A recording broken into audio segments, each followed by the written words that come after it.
Today's scripture reading comes from Acts 27, 1 through 26.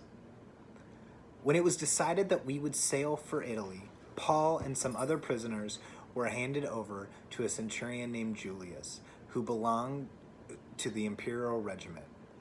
We boarded a ship for Adramyttium, about to sail for ports along the coast of the province of Asia, and we put out to sea. Aristarchus, a Macedonian from Thessalonica, was with us. The next day we landed at Sidon, and Julius, in kindness to Paul, allowed him to go to see his friends so they might provide for his needs.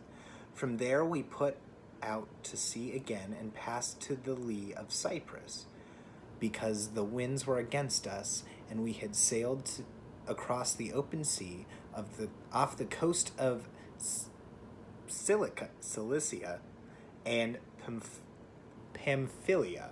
We landed at Myra and in Lycia.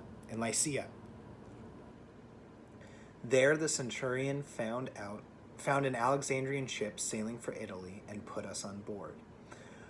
We made slow headway for many days and had difficulty arriving off Cnidus. When the wind did not allow us to hold our course, we sailed to the lee of Crete, opposite Salmone.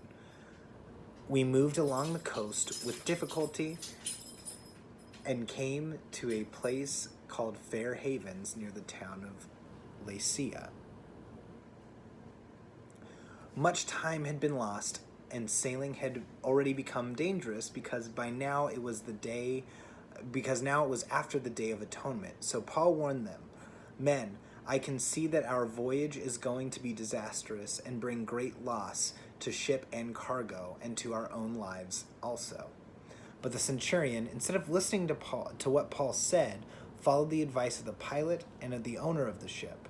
Since the harbor was unsuitable to winter in, the majority decided that we should sail on, hoping to reach Phoenix and winter there. This was a harbor in Crete, facing both southwest and northwest. When a gentle south wind began to blow, they saw their opportunity, so they weighed anchor and sailed along the shore of Crete. Before very long, a wind of hurricane force, called the northeaster, swept down from the island. The ship was caught by the storm and could not head into the wind, so we gave way to it and were driven along.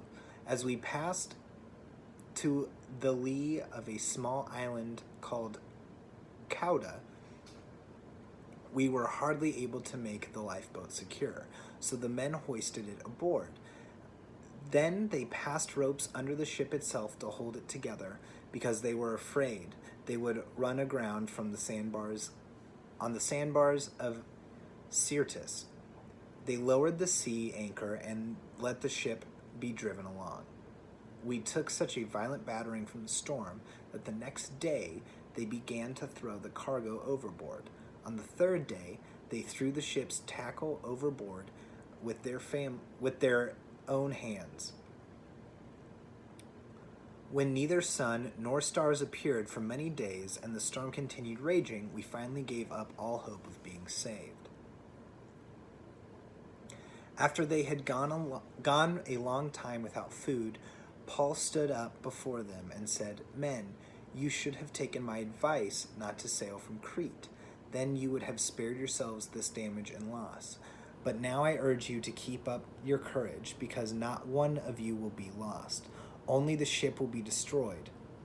Last night, an angel of God, to whom I belong and whom I serve, stood beside me and said, 'Do not be afraid, Paul.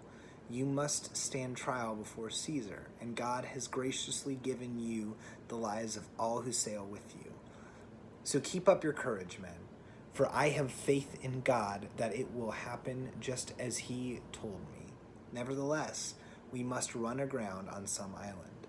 On the 14th night, we were still being driven across the Adriatic Sea.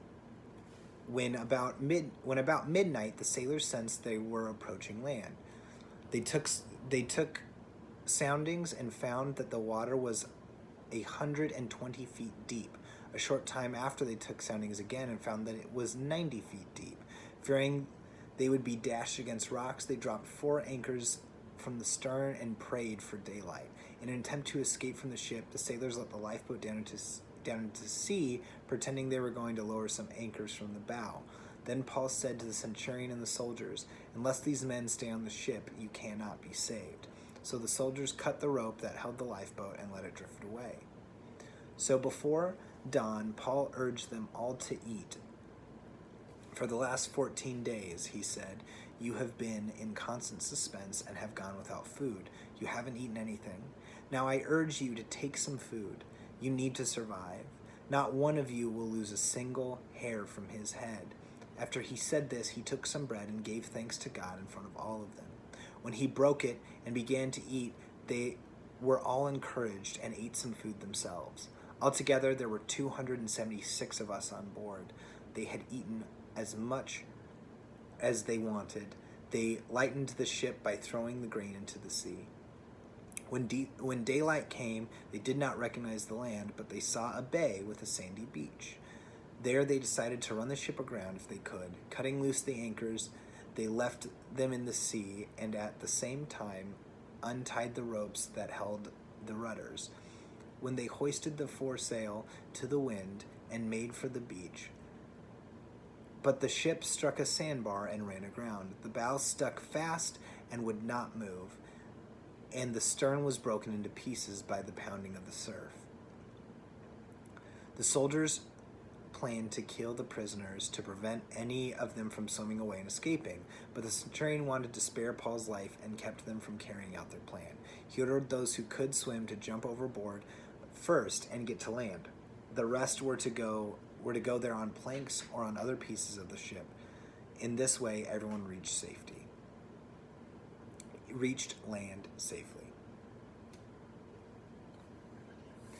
As the reflection asks, as you reflect on this reading, what word or phrase sticks to you?